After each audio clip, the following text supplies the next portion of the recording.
Hi everyone, this is Arash and I've prepared a three-part tutorial on scientific 3D image analysis in Python. Uh, in the first part, we're going to talk about 3D image basics like loading an image, viewing, and a few simple operations.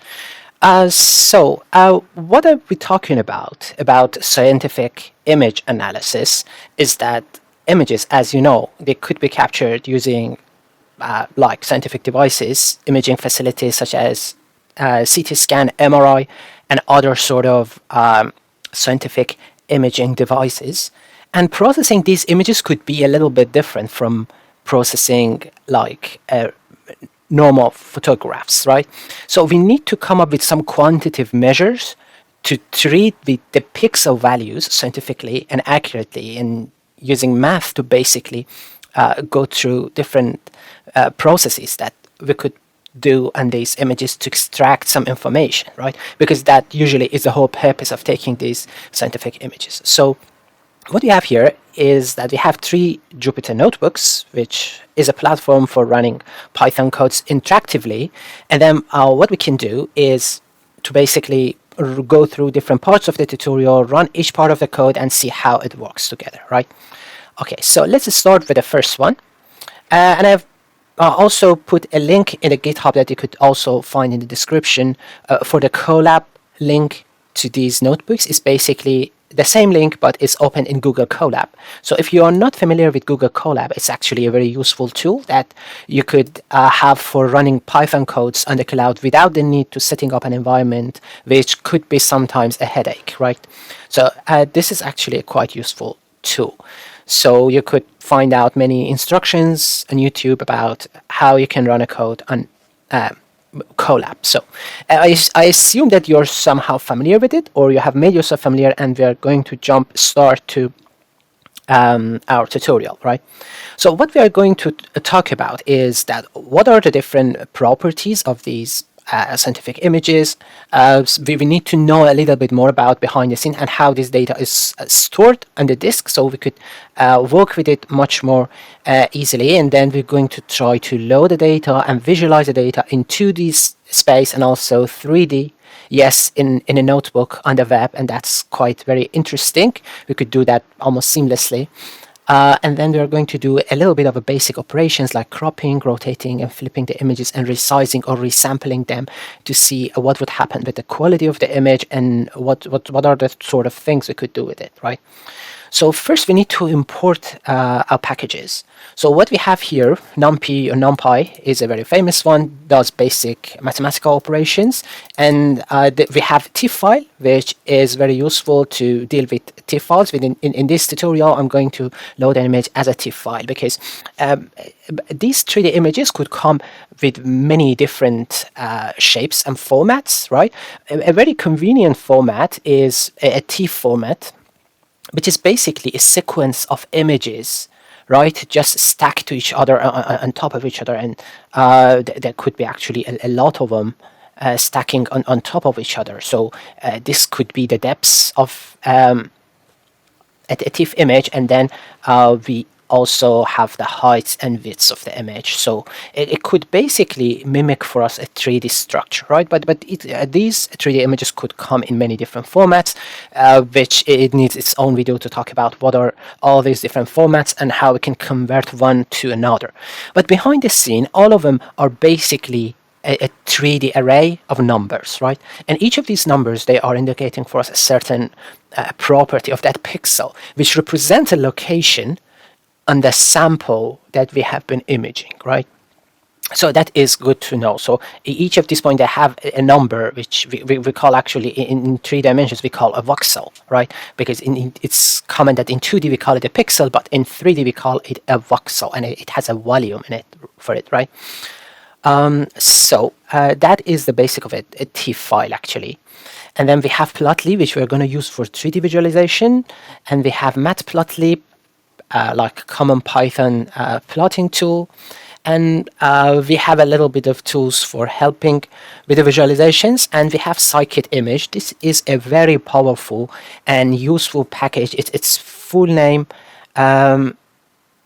SCI kit learn is actually a very useful package in Python for image analysis. Amazing, you could do 3D images as seamlessly and quite very useful. So if you're interested in this topic, scikit, sorry, I'm just got it wrong.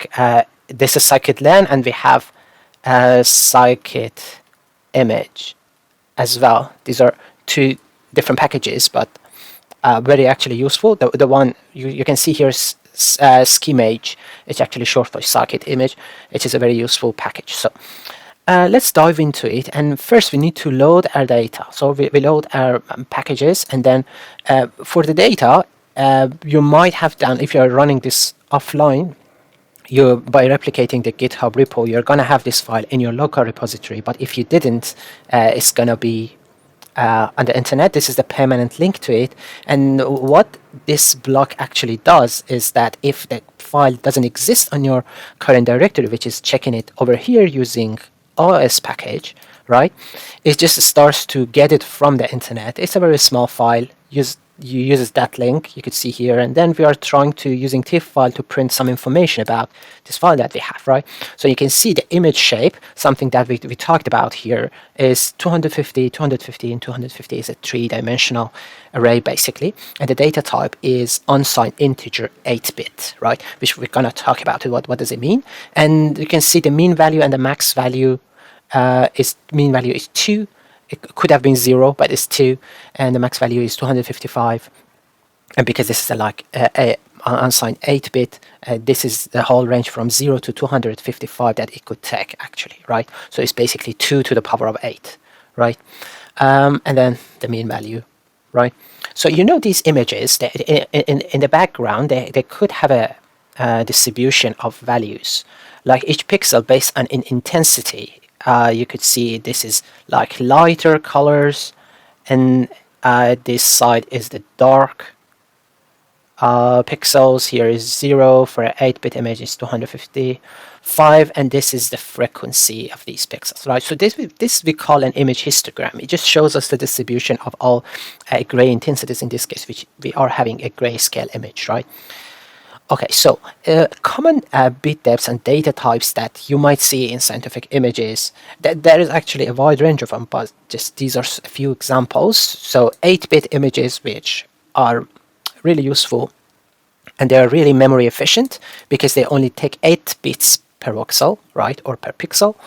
Well, when you have grayscale images like CT scans, or here we are dealing with micro CT because it's in micron scale, you don't need to have any colors necessarily. It doesn't necessarily have a meaning, right? Unless it's a certain type of imaging device. So we are good to go with grayscale image and save lots of space, right? And you see it's really good. It has a very small size, and it has 256 levels. It basically means that this distribution that you have is not actually very smooth. So it is, if you look it up close, it would look like this, but that's good enough, because with 255, most of the images you can see smooth transitions, and you cannot detect it easily, at least by eye, right? But sometimes we need higher accuracies. For example, if the imaging nature is in a such that all the data is going to accumulate in a certain range, then probably 255 is not going to be enough to describe this curve and this distribution, right? So that is when we're going for something like 16-bit to give us a wider range. So we could have more number of intensity levels to describe that data. So 16-bit takes too much of a space, and also when you load it into the memory, it's gonna take twice the space, right? And most of the calculations that you do afterwards are going to be multiplied in memory and disk usage, because everything has been scaled up, and then you need to deal with larger images. So to being parsimonious of the system resources, it's always good to go for 8 bits if it satisfies the needs of your project, right? And sometimes we go very crazy with 32-bit images. They could be float values, like you could measure things that needs high level of accuracy, like velocity field or pressure, numbers that could be very detailed. For example, if you have a data that has very nuanced differences from one location to the other location, this is the data type that you need to go for, right?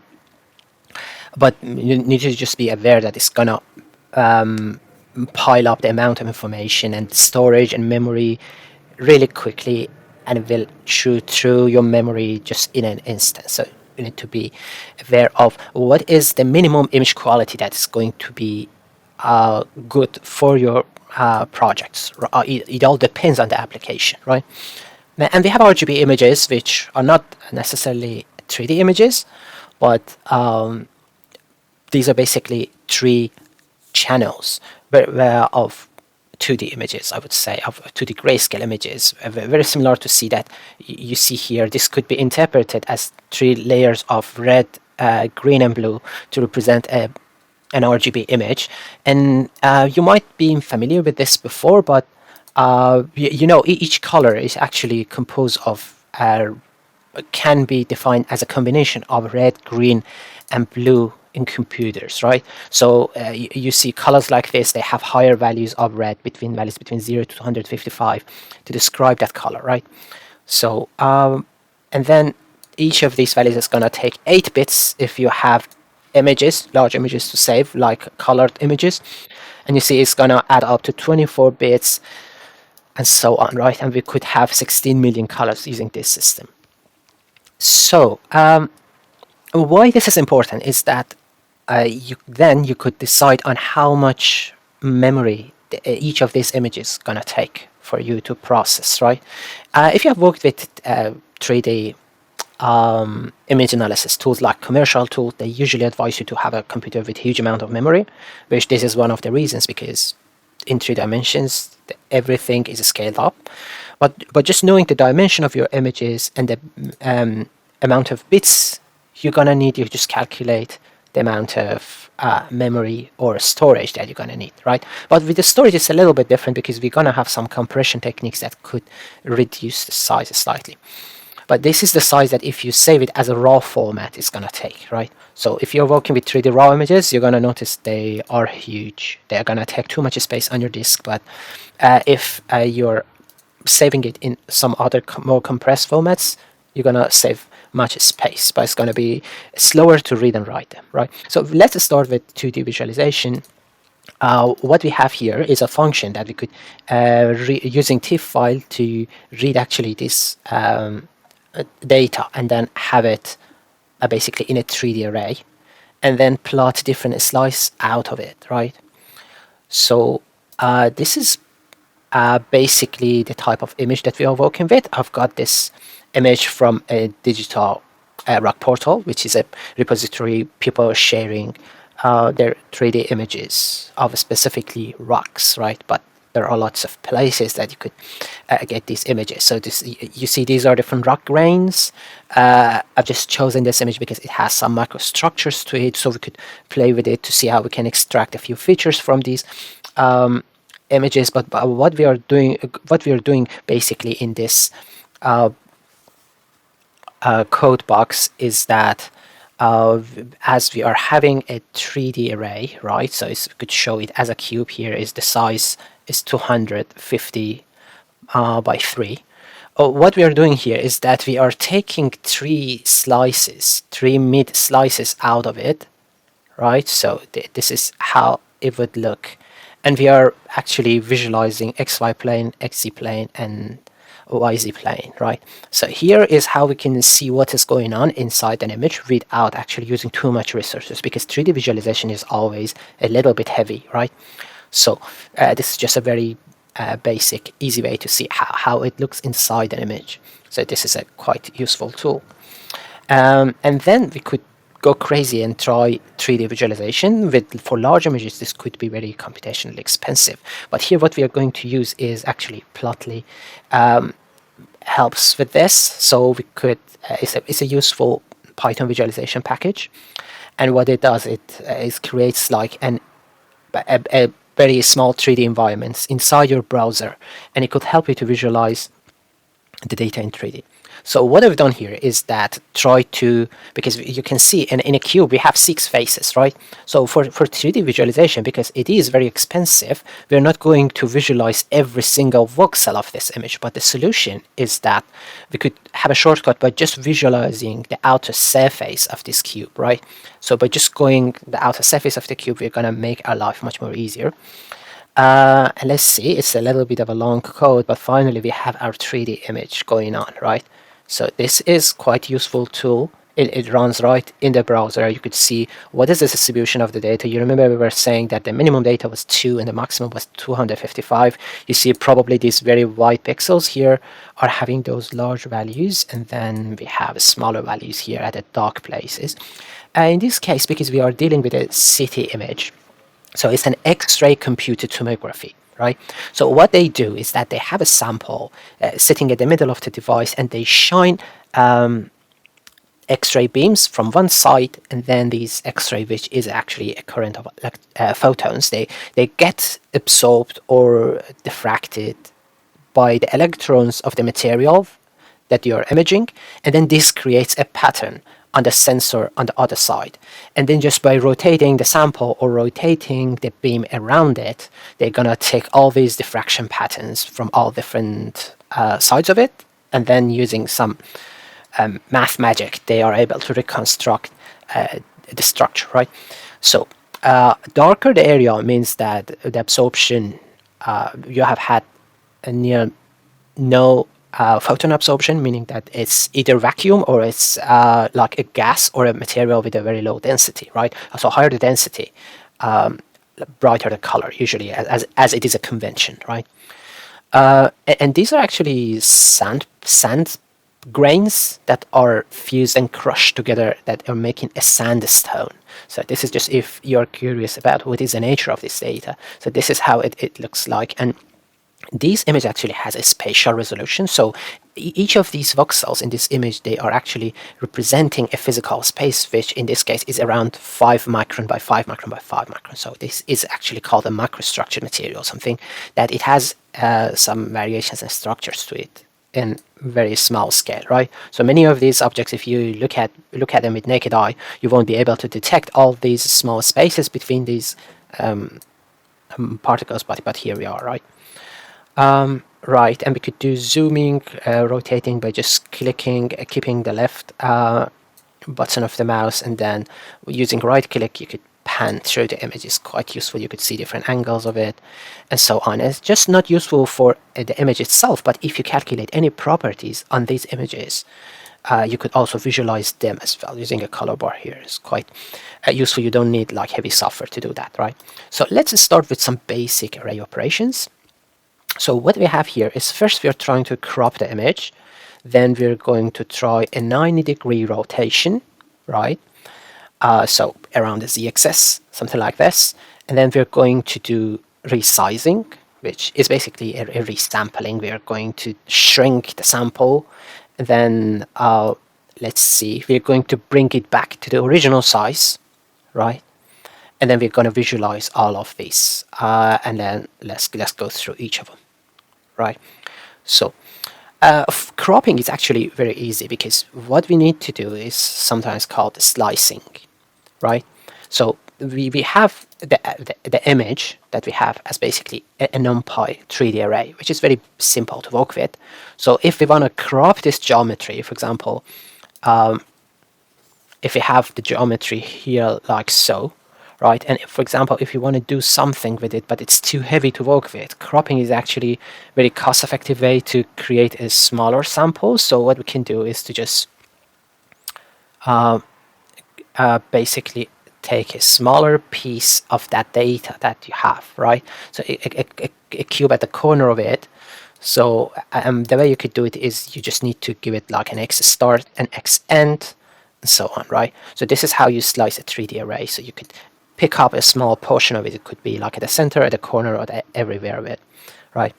And then what we are going to do is to visualize this to see how it looks. And then we are going to rotate this around the z-axis. So like 90 degree, you could do a rotation. Sometimes you need to do that to match the sizes of the images, or if you have a paired one and you're looking at it from the wrong direction, you just wanted to make it happen. The way you could do it is from a scikit image, there is a function called transform, and then you could just simply rotate it with an angle that you want, and then yeah, it's going to be quite straightforward, right?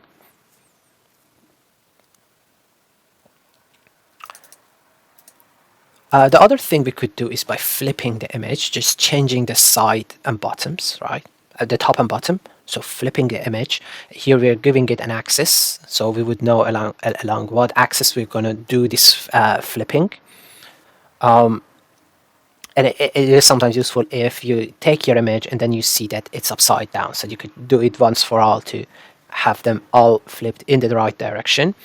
And what about resizing? For resizing, again, there is this useful module in scikit image called transform, and it has a resize function. And what it does, it takes the geometry and then you give it a new shape, which in this new shape we wanted to shrink it, make it smaller, right? So we give it as a tuple into this function. Here is 62 by 62 by 62, right? So we are shrinking it by 4. And then we have something called order, which is going to tell you how you're going to interpolate these different pixel values that you have, right? So what we're going to do is actually, what happens is that when you are resampling an image, you have a few pixels, and then sometimes you wanted to understand what is between them or what is outside those pixels, right? So order is actually telling you how the model needs to interpolate between these points. So when you give an order of 1, it's going to interpolate like so. But if you, for example, have an order of 2, it's going to be like this. So it's like a curved line going through them, and you could go up to 3. And but it could affect the image. So the important thing to remember is that if you're dealing with scientific image, you probably don't want it to go beyond 1 most of the times, because what it happens is that the interpolation may come up with non-realistic numbers. So for example, if in your image you need all the values to be positive because they are representing, for example, absorption of something that in nature it is positive, right? And if we go with a higher degree of interpolation, you might come up with like negative numbers or out of range numbers that would cause some disturbances in your image and would be physically meaningless, right? Okay, perfect. So let's have a look at the images as well. So we've cropped it, just got rid of part of the image. So you see we made it smaller, and then what we done here is just a visualization of the rotation 90 degrees around the z-axis, and then we flipped it upside down, right? So if you compare it with the original image, you see that everything at the top is now coming at the bottom. For example, yeah, so for example, these things, I expect them to see like at the bottom because we're just switching everything on the top with everything on the bottom. And then let's see, what else do we have?